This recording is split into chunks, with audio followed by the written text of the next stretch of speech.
edition of Build, where for the next 30 minutes we're going to be talking about the dirty business of body shaming. From our mass media to the keyboard warriors who comment from behind the cowardly comfort of a username. We're here today to say enough is enough. We want to take a stand. We've got to learn to love the skin we're in and say no more to the commentators that have got nothing nice to say. We say you've got nothing nice to say nothing at all. So, what have you got to say on the matter? Keep it nice, we're all ears. Let us know what you think. We want to hear from you today. You can get in touch on Twitter at Build Series London, or if you want to join us on Facebook, just comment on the video below and we will get to your comments a little later. So joining me today to thrash this out, boy, have they got lots to say on the matter. Will you please welcome TBZ's Stacey Solomon, Tamzin Outhwaite and Kimberley Walsh. Yes. Thank you, yes. There's a lot of love in the room. So a bit of Darius Dinesh there for you from back in the day. You've got to have been around in the 90s to get that, haven't you? You're saying you've got to be old. You've all showed during our age. Ladies, for the sake of clarity, we're talking body shaming. How do you define body shaming? It's a tricky one, isn't it? Do you know what? I actually hate it when people comment on my body image full stop, like nice or not so nice. I just feel like, please don't look at me and judge me on my size immediately. You know, people are like, oh, you look good, you look like you've lost weight. I'm like, I prefer you just didn't judge me on that. Because which basically says you needed to lose something. Yes. Which, generally speaking, if that's the case, you know anyway, don't you? You don't really need someone to tell you. So I'd prefer people just didn't comment on it. Well, Tam, what do you perceive to be body shaming? I hate it when, if I'm having to do a job, for instance, and you might see a producer or a director kind of looking at you at the read-through, and you might be playing the lead, and you get that feeling of, oh, they're looking at my body, that means that they want me to be a bit thinner. Because that's immediately what you think. Is that what you think? That's nothing they've said. That's just your own neuroses. And that comes from, in my head, if you're playing a character that doesn't say in the script either she's dying of consumption, or she's got anorexia, or she's a model, therefore she should be thin. If it doesn't say any of those things that require the actress to be extremely thin, I know that the television puts 10 pounds on you, but I don't understand why you can't represent all sizes of women on television, on screen, on stage, everywhere.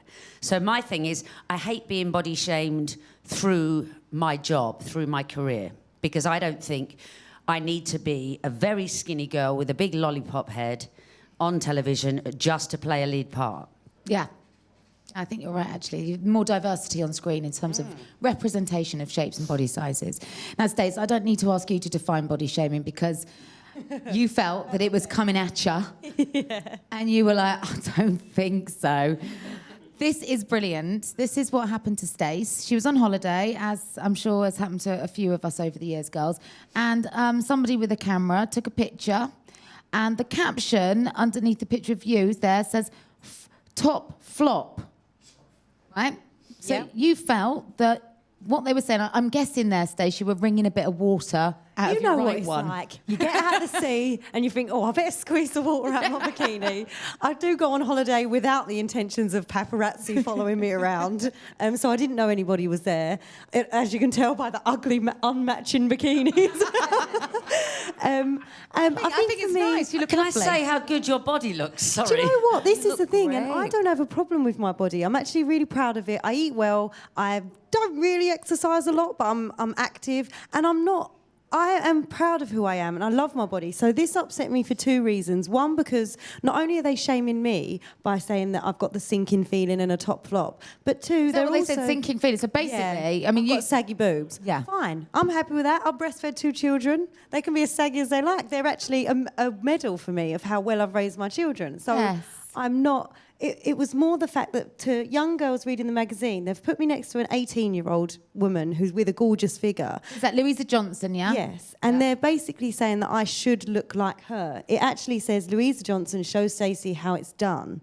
So that was my issue. Terrible. What you're teaching young children is that it's not normal to look like me.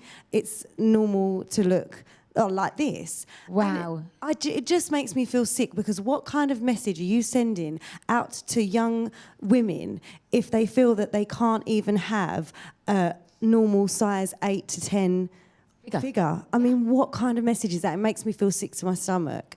So you stood up to them, didn't you? You posted up a bit of a retort. It's brilliant. This is what Stacey... well, not in the first instance. What you pushed up was a picture of you and your kids, and you said, "This is the reason I love my saggy Maggies." Yeah. And then a year on, Stacey, you posted this last week, and I love this photograph of you. And the Sun, who published the first story, picked this up as well and said that you're showing off your stunning figure in a sparkly green bikini, proud to show off your naturally curvy body. What you say in the post is that you love the skin you're in, basically, and you're proud of your mum hips, and if your boobs are a little bit on the low side, you can always oik them up with a string bikini. Exactly. Which is very true. Yes.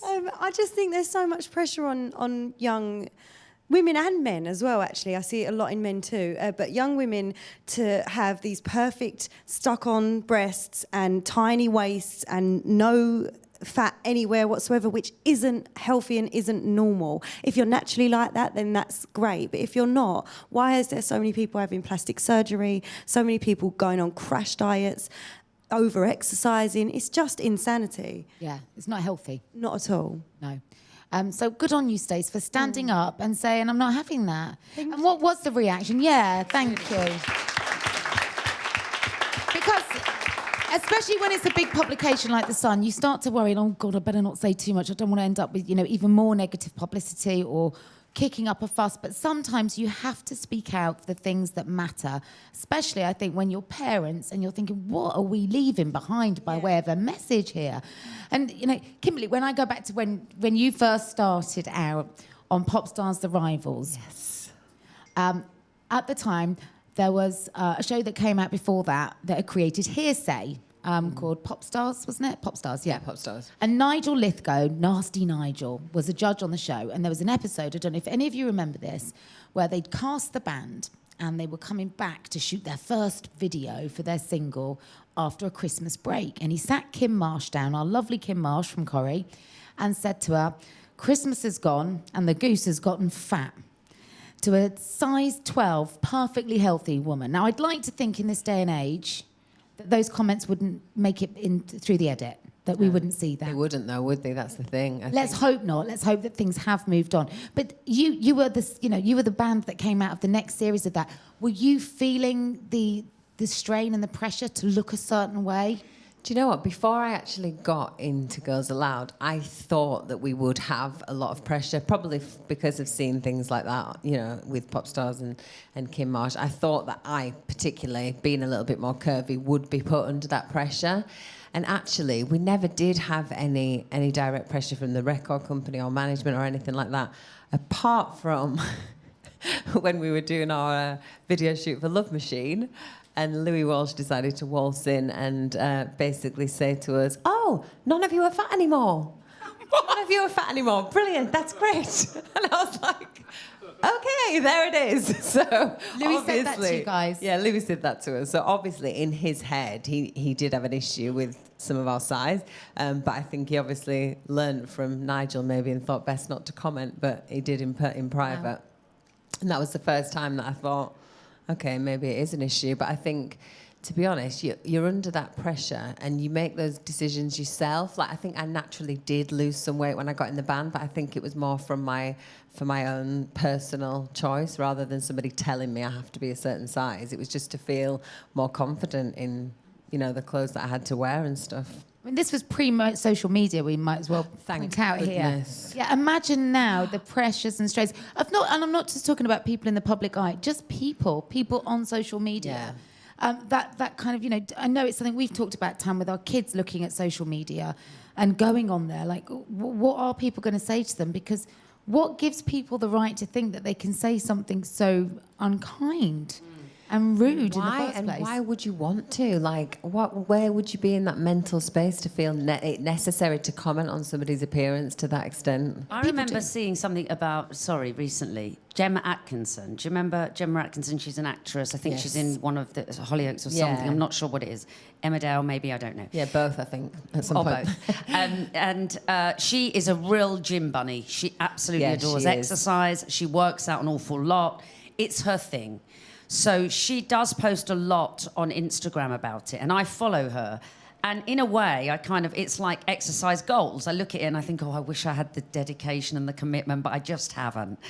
And sometimes you see some of her comments, and there are people saying, oh, no, look at your arms. They're far too big now. Why have you let your arms get that so big?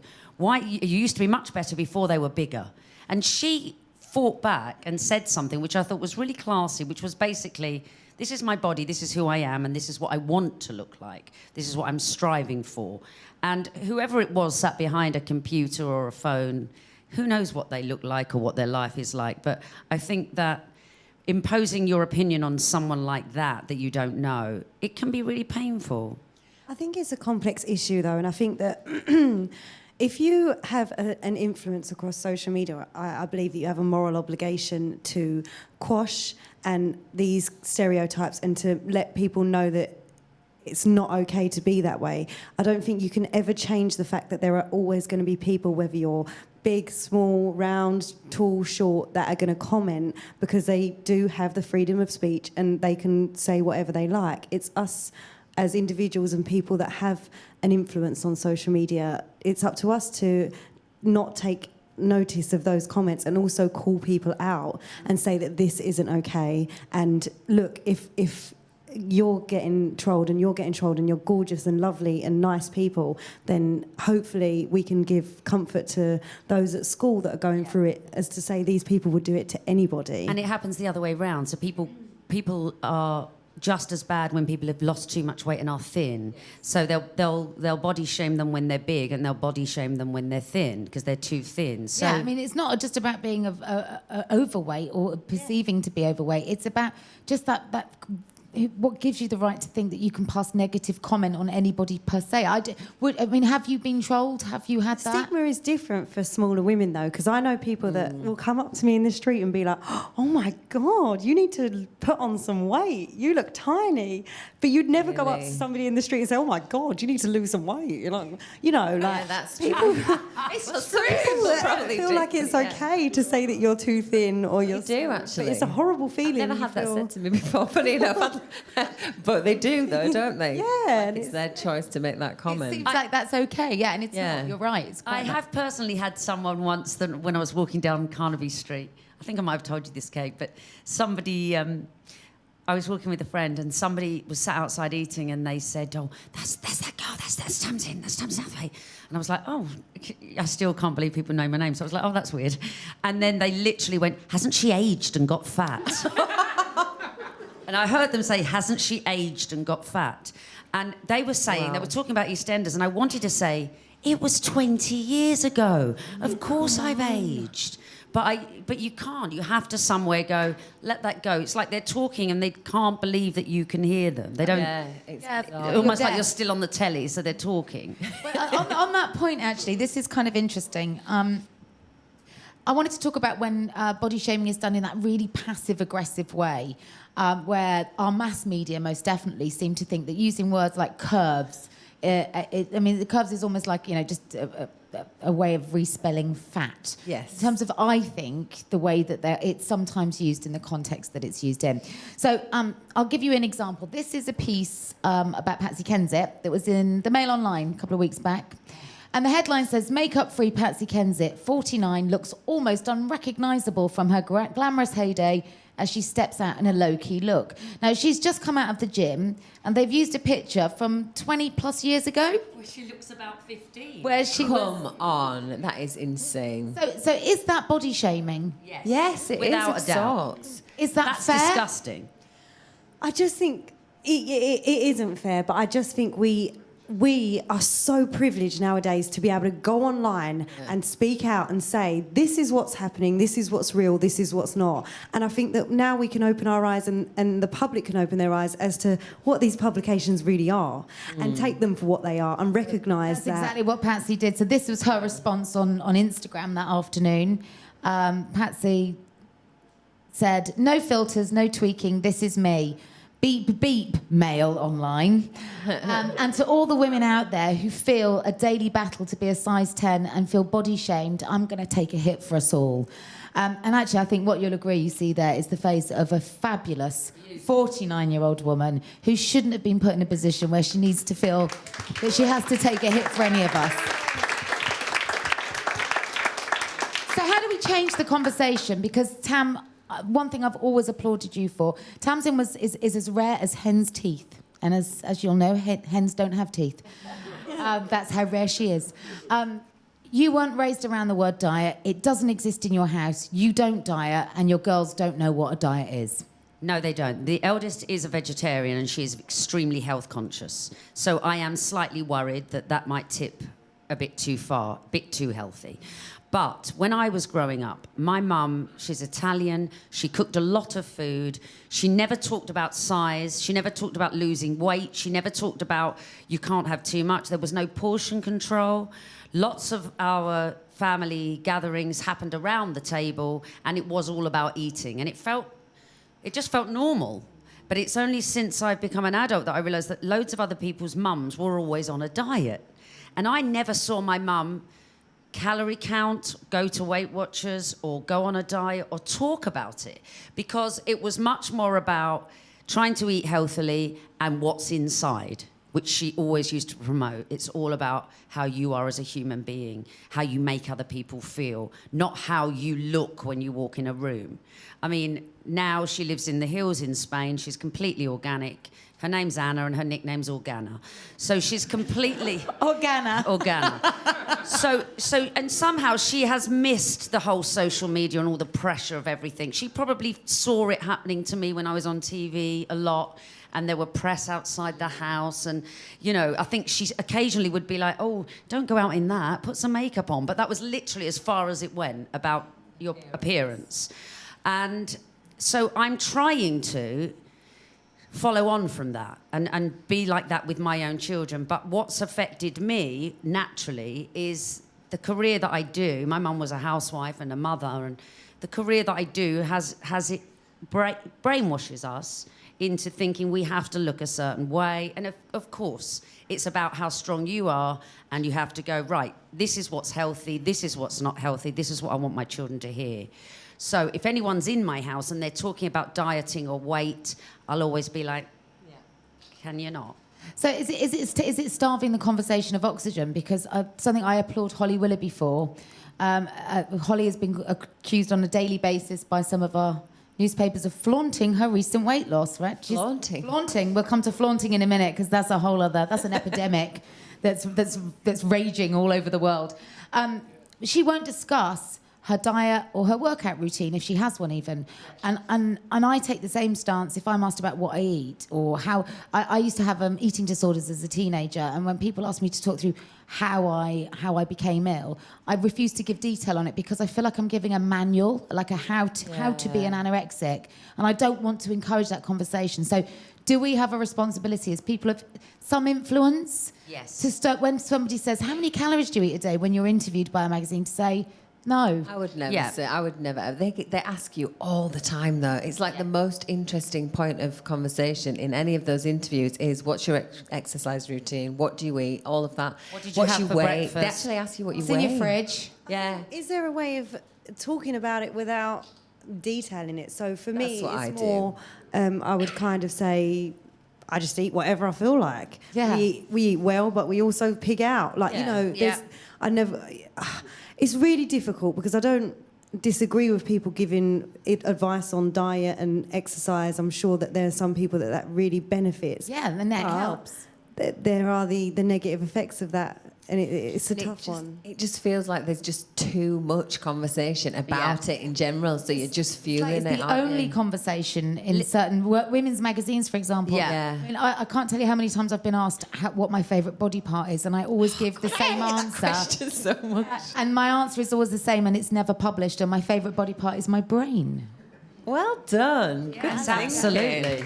I like that. You know what? If you won't publish it, I'm going to just say it here. Yeah. It's probably not particularly nice to look at, but it keeps me going.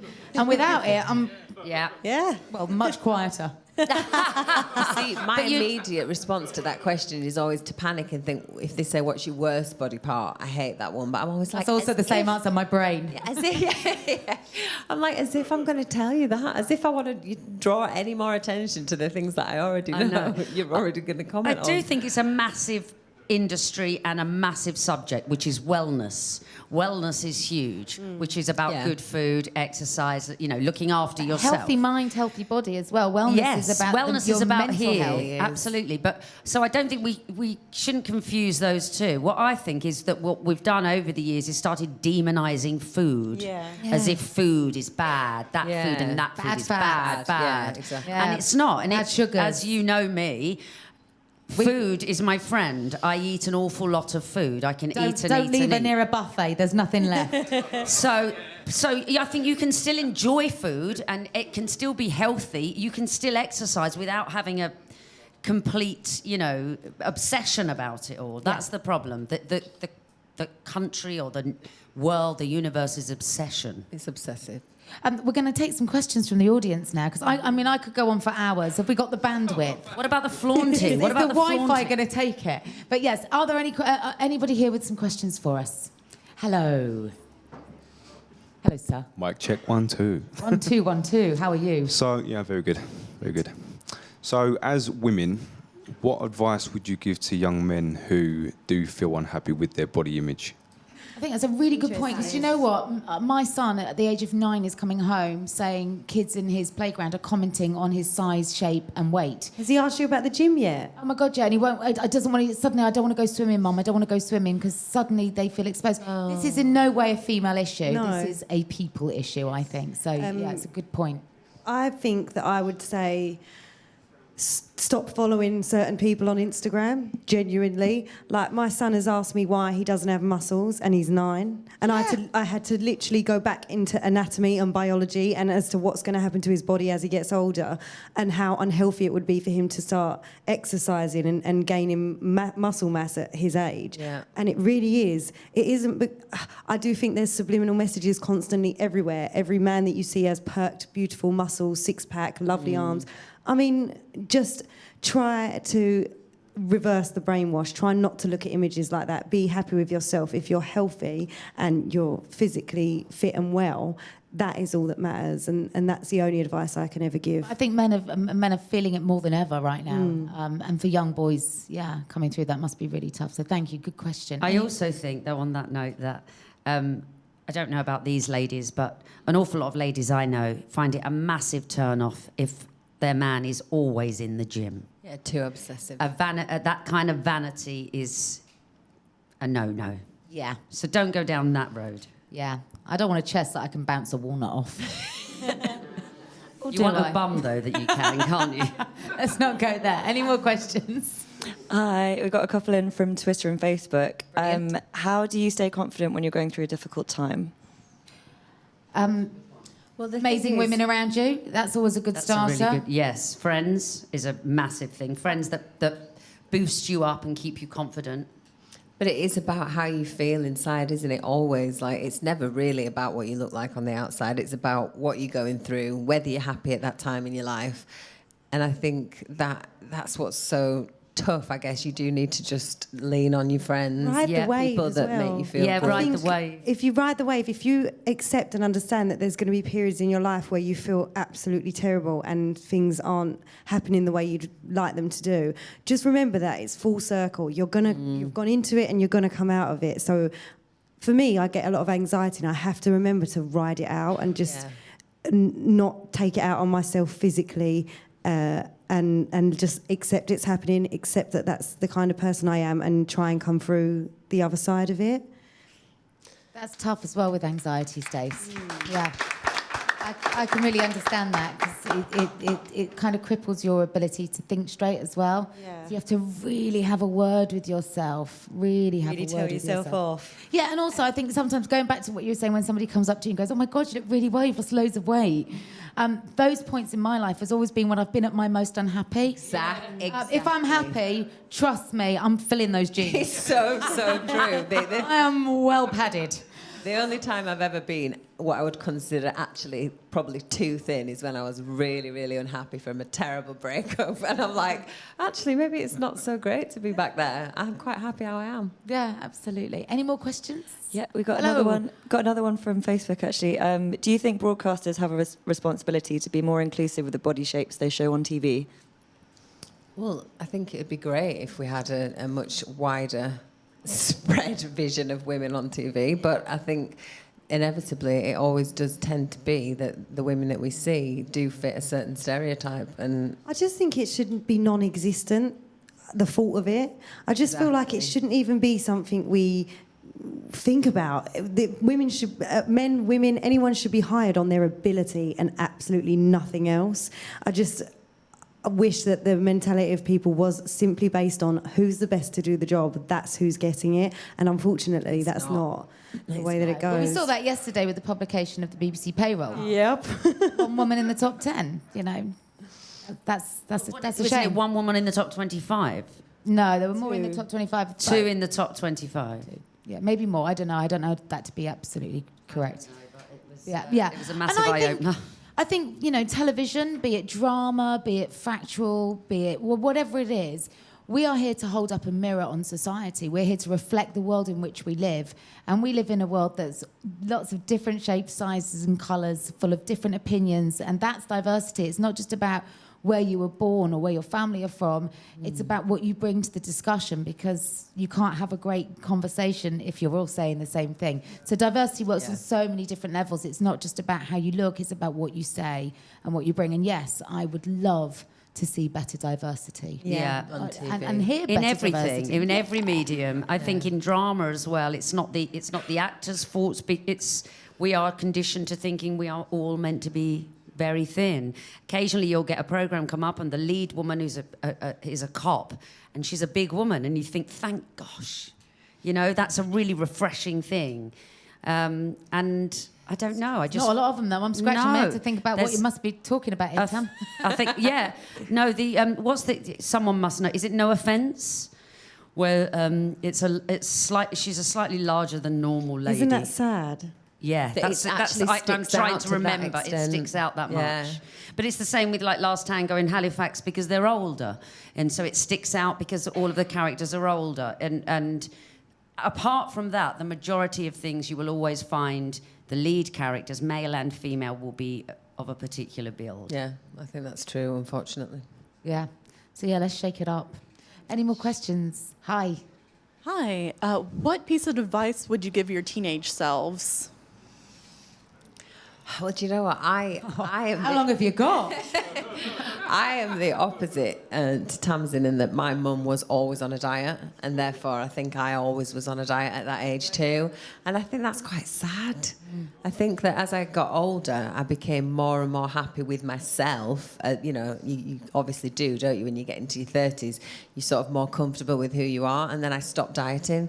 But in those early teen years, I spent so much time on these stupid fad diets, the cabbage soup diet, the Atkins. I mean, I literally have done them all. And Did any of them work? Well, they work for a week, don't they? And then you miss everything that you can't eat. And then you have a burgers wee for a and week. you gain weight again. Yeah, exactly. It's So just it was water. a massive, massive waste of time. So yeah, I wouldn't do that again. So your teenage self, you tell yourself, get off the diets and just get into living. Yeah, just live. What about you, Stace? Do you know what? I feel like as a teenager, I didn't notice any of this stuff. I feel really privileged to have grown up without social media and without those stigmas. I actually feel it much more now I'm in my 20s than I did back when I was a teenager. And I think for young people now, what I would say is try and stay innocent for as long as possible. I know that's difficult, but try not to go on social media. For what need do parents need their 12, 13, 14-year-old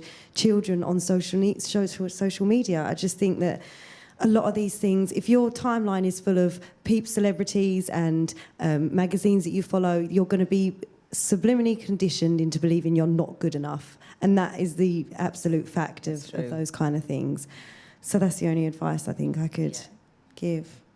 And Tam, what would you tell your teenage self? Learn a language and an instrument. Very practical. I think I tell myself, talk less, learn more. Yeah, yeah, for sure. And chill out, because you just worry about stuff that's so not important. I spent far too long thinking about the size of my hips and my waist when really I should have been looking at the measure of my IQ. And look how good you looked. And now when you look back at photos like that, you go, what was I worried about? No, dysmorphia. And that's what it does to you. This is the thing with dysmorphia. So lots of people have body dysmorphia. My thing is that I have it the other way round. Do you know this? I know this about you, but go on, say it. So I think I look like Elle Macpherson in my head. This is not me being big-headed, but in my head I think I've still got her body, which I had in the 20s. And now I've had 2 kids, it's obviously nothing like that now. And I'll be walking along the street and I'll go past a window and I'll be like, who's that? That's me. So I've got the opposite because that's brilliant. Though. It's probably because I haven't got loads of mirrors at home, so I kind of forget till I'm going past a shop, and then suddenly, and I still think I'm 22, and suddenly I go, who's the older, chubbier? Oh, that's me. I think that's good advice. No mirrors. Yeah, no mirrors is always good. My mum never had mirrors in the house. Yeah, and Claudia Winkleman says the same. She wasn't raised with mirrors. Yeah. So there's lots of learnings that we can take from today. Ladies, I think, we've more than established that it's not cool to pick on people over their appearance, to pass comment where it's not warranted or invited. Yeah. And maybe today could help to contribute towards the change in a more healthy, loving, kinder conversation. Thank you all so much for your questions, your participation, but mostly thank you to Stacey, Tamzin and Kimberley. Thank you so much. Thank you. After the summer. Thank you for tuning in.